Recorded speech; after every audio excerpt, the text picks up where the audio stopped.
एका शेतकऱ्याच्या शेतात रात्री अचानक 50 पोलिसांच्या गाड्या शिरल्या। मध्यरात्री थेट मुंबईहून आलेल्या क्राईम ब्रांचच्या गाड्या शेतकऱ्याच्या द्राक्षाच्या शेतात घुसल्या। गाड्या पाहताच गावकऱ्यांच्या मनात प्रचंड भीती पसरली होती। या शांत बागेत नेमकं काय लपलं होतं हा प्रश्न प्रत्येकाला पडला होता। पण जेव्हा क्राईम ब्रांच अधिकाऱ्यांनी त्या बागेत असणाऱ्या एका निर्मनुष्य घराचं दार उघडलं तेव्हा तिथे जे दिसलं ते पाहून अधिकाऱ्यांच्या पायाखालची जमीन सरकली। त्या घरात जो प्रकार सुरू होता, ज्या वस्तू सापडल्या त्याच्यावर कोणाचाच विश्वास बसत नव्हता। गावातील इतक्या छोट्या शेतकऱ्याच्या घरात एवढं काही सुरू आहे याची कोणालाच कल्पना नव्हती। पण जेव्हा एक एक वस्तू बाहेर निघायला लागली तसं तसं गुपित उलगडायला लागलं होतं। अतिशय शांत असणारं ते गाव त्या रात्री अशा एका घटनेला सामोरं गेलं की फक्त गावच नाही तर त्या घटनेमुळे संपूर्ण महाराष्ट्र हादरला। गावातील त्या शेतकऱ्याच्या कृत्याने सगळ्यांच्याच पायाखालची जमीन सरकली। त्या घरात सापडलेल्या वस्तू जेव्हा मुंबईला नेऊन चेक केल्या तेव्हा त्या वस्तूंची किंमत समजल्यानंतर अतिशय धक्का बसलेला आहे। मग काय घडला होता तो प्रकार? त्या शेतकऱ्याच्या घरात नेमकं असं काय सुरू होतं? त्या शेतकऱ्याने त्याच्या घरात नेमकं असं काय केलं होतं की ज्यामुळे मुंबईवरून क्राईम ब्रांचचे अधिकारी तिथे आले होते? त्या घरात अशा कोणत्या धक्कादायक वस्तू सापडल्या की ज्यामुळे अधिकाऱ्यांच्या पायाखालची जमीन सरकली? चला जाणून घेऊया संपूर्ण सविस्तर रिपोर्ट। सांगली जिल्ह्यातील इरळी नावाचं एक छोटंसं निसर्गरम्य गाव सकाळी पक्ष्यांच्या किलबिलाटानं जागं होणारं आणि संध्याकाळी द्राक्षाच्या बागामधून येणाऱ्या मंद सुवासानं दरवळणारं। या गावातली माणसं तशी साधी, सरळ आणि कष्टाळू। याच गावात वासुदेव नावाचा एक शेतकरी राहत होता। वासुदेव तसा गावातला नावाजलेला बागायतदार। त्याची द्राक्षाची बाग म्हणजे सगळ्या गावासाठी एक आदर्श होती। नेहमी हसतमुख असणारा, गावाच्या पारावर बसून सगळ्याशी गप्पा मारणारा, प्रत्येकाच्या सुखदुःखात धावून जाणारा वासुदेव सगळ्यांना आपला वाटायचा। त्याची पत्नी शांताबाई सुद्धा स्वभावाची। त्याच्या आयुष्यात अगदी साधं, समाधानी आणि निसर्गाच्या सानिध्यात आनंदानं सुरू होतं। पण साधारण 4-5 महिन्यापासून वासुदेवच्या वागण्यात अचानक विचित्र बदल झाला होता। जो माणूस गावातल्या प्रत्येकाशी आपुलकीनं बोलायचा, सगळ्यांशी प्रेमानं वागायचा, तो आता लोकांना टाळू लागला होता।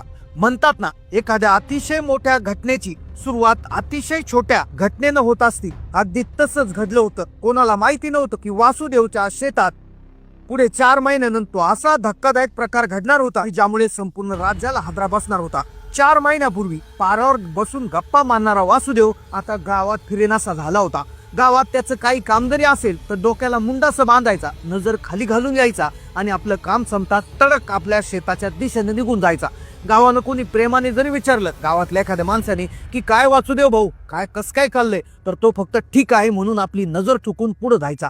लोकांना संशय येत होता, हा बदल का झालाय? अगदी गप्पा मारणारा, सुख दुःखात येणारा वासुदेव, याच्या मनात नेमकं काय सुरू आहे? याच्या आयुष्यात नेमकं काही घडलंय का?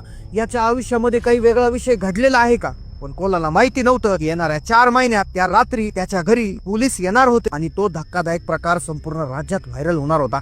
साधारण 4-5 महिन्यापूर्वी वासुदेवच्या वागण्यात अचानक विचित्र बदल झाला होता आणि दिवसेंदिवस हा बदल आणखीन तीव्र होत होता। गावातल्या लोकांना वासुदेवच्या या बदललेल्या वागण्याचं आश्चर्य वाटू लागलं होतं। फक्त वासुदेवच नाही तर त्याची पत्नी शांताबाई देखील अशीच वेगळी बनली होती। तिच्या वागण्यात बदल झाला होता।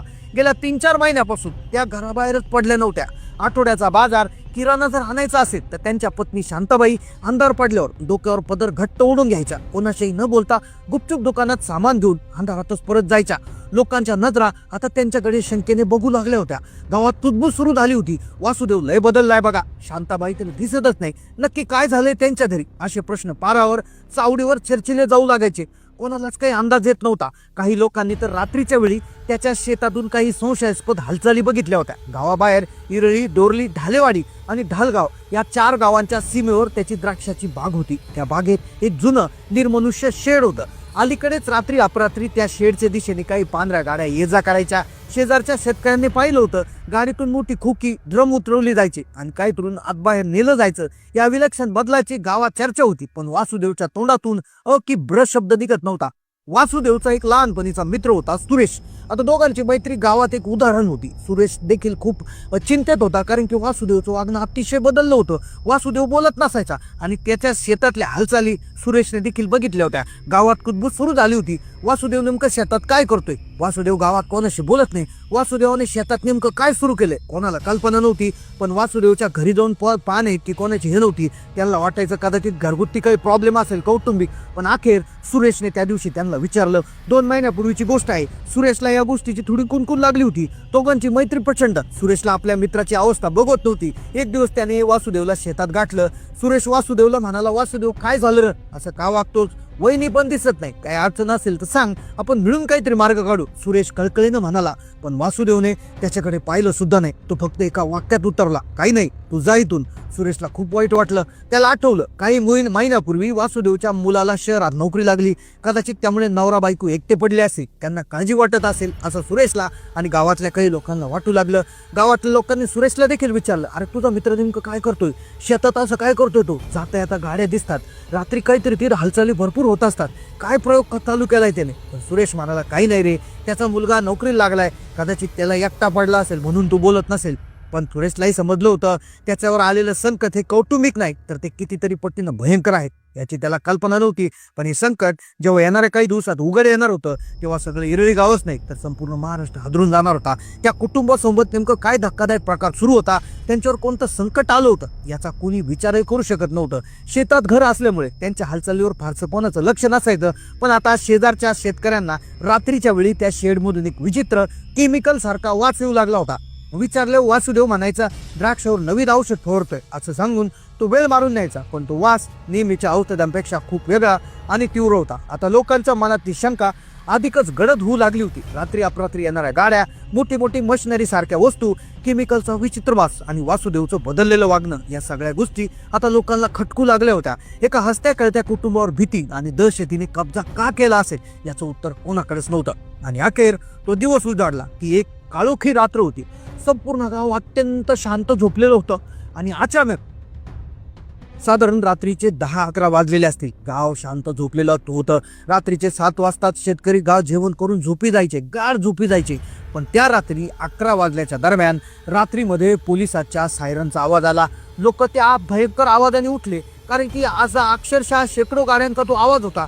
इतक्या प्रचंड गाड्या, इतका आवाज, इतकी वर्दळ कुठून आली, लोकांना प्रश्न पडला होता. प्रचंड धुराळ उडवत मुंबई क्राईम ब्रांचची टीम त्या ठिकाणी जागी हजर झाली होती. त्यांना एक गुप्त माहिती मिळाली होती की सांगलीच्या जिल्ह्यातील या शेतामध्ये एक भयंकर प्रकार सुरू झाला आहे. या गाड्यांनी गावात एंट्री केली. गावात एंट्री केल्यानंतर त्या काही क्षण दाबात थबकल्या. कदाचित त्यांना ते लोकेशन समजलं नसेल आणि अक्षरशः त्या सरळ ज्या गावातून वळण घेऊन सरळ गावाबाहेरील वासुदेवच्या द्राक्ष बागेकडे वळाल्या होत्या. आता लोकांना समजलं होतं की या वासुदेवच्या बागेकडे चालल्या, कारण की वासुदेवची बाग ही सगळ्यात गावाच्या शेवटी होती आणि गावात बाहेर वळण घेऊन त्या ठिकाणी द्राक्ष बागेकडे जावं लागायचं. आणि अशाच प्रकारे त्या गाड्या तिथे निघाल्या होत्या. अगदी सरळ रेषेत त्या गाड्या कुठल्याही हे न करता सरळ सरळ त्या गाड्या वासुदेवच्या द्राक्ष बागेकडे वळाल्या. मुंबई क्राईम ब्रांचला एक टीप मिळाली होती. ती टीप इतकी भयंकर होती की त्याचं रहस्य आता उलगडणार होतं. लोकही जमा झाली होती. बागेतील त्या निर्मनुष्य शेडजवळ त्या ठिकाणी जेव्हा पोलीस उतरले तेव्हा आवाजाने जागे झालेल्या काही गावकऱ्यांच्या मनात भीती पसरली होती. या बागेत नेमकं काय लपलं आहे हा प्रश्न प्रत्येकाच्या चेहऱ्यावर होता. पोलिसांनी त्या शेडला वेढा घातला, दार तोडून आत प्रवेश केला आणि आज जे दिसलं ते पाहून अनुभवी अधिकारी सुद्धा काही स्तब्ध झाले. गावकरी दुरून पाहत होते. पोलीस आतून वासुदेव आणि त्याच्या सह कामगारांना बाहेर उडून काढलं आणि जागीच हातकड्या ठोकल्या. लोकांमध्ये कुजबूज सुरू झाली. हा तर आपला वासुदेव भाऊ, पोलीस त्याला का पकडत आहेत. दरम्यान आता तपास सुरू झाला होता. पोलिसांच्या हाती काही पिशव्या, बरण्या, मोठी मोठी मशिनरी, मिक्सर आणि केमिकलचे ड्रम लागले. हळूहळू एक वस्तू बाहेर आणली जात होती. गावकऱ्यांचे डोळे विस्फरले होते. त्याच्या गावात त्या ओळखीच्या शेतात हे सगळं काय सुरू होतं याच्यावर कोणाचा विश्वास नव्हता. तासाभराच्या कारवाईनंतर अखेर जे सत्य उघड झालं त्यामुळे संपूर्ण महाराष्ट्राला त्याने हादरून टाकलं. त्या द्राक्षाच्या बागेतील शेडमध्ये तब्बल 122 किलो MD ड्रग्ज सापडलं. त्याची बाजारातील किंमत 245 कोटी रुपये होते. होय, 245 कोटी द्राक्ष बागेत गावापासून दूर त्या निर्मनुष्य शेडमध्ये हा ड्रग्स बनवण्याचा कारखाना सुरू होता. वासुदेवला पैशाचं आमिष दाखवून त्याच्या कुटुंबाला धमकी देऊन कदाचित या तस्करांनी त्याला या काळ्या धंद्यात ओढलं असावं असं त्या ठिकाणी होतं. याचा मुख्य सूत्रधार ठाण्यात राहत असल्याचं समोर आलं. गावकऱ्यांना आता वासुदेवच्या बदललेल्या वागण्याचा, शांताबाईच्या भीतीचा उलगडा झाला होता. द्राक्षाच्या बागेत शेतमालक शेती करत आहेत असं सगळ्यांना वाटत होतं, पण प्रत्यक्ष तिथे मात्र मृत्यूचा कारखाना आणि एवढं मोठं ड्रग्सचं रॅकेट ते गावात लपलेलं आहे. ही गोष्ट गावकऱ्याला एक भयानक धक्का होती. आजही इरळीचे गावकरी सांगतात त्या रात्री द्राक्ष बागेत जे घडलं ते विलक्षण आणि विसरणं अशक्य आहे. गडद अंधारात अचानक आलेल्या गाड्या, शेडभोवतीचा तणाव, आतल्या भयानक गोष्टी, शेवटी उघडकीस आलेलं कोट्यावधीचं ड्रग्स, त्या घटनेनं संपूर्ण महाराष्ट्राला हादरवून टाकलं होतं. कारण एका शेतकऱ्याच्या शेतात दडलेले भयानक गुपित साधारणपणे 2023-24च्या दरम्यान उघड झालं होतं, जेव्हा पोलिसांना टीप मिळाली होती की एक मोठा तस्कर सांगलीतल्या ग्रामीण भागात कारखाना सुरू करून MD ड्रग्स तयार करत आहे. आणि या माहितीच्या आधारावर रात्रीच्या अंधारात सायरन वाजवत ही गाड्या दाखल झाल्या होत्या. ही घटना 2 वर्षापूर्वी सांगलीमध्ये घडली होती आणि ज्यामुळे संपूर्ण महाराष्ट्र हादरलं होतं.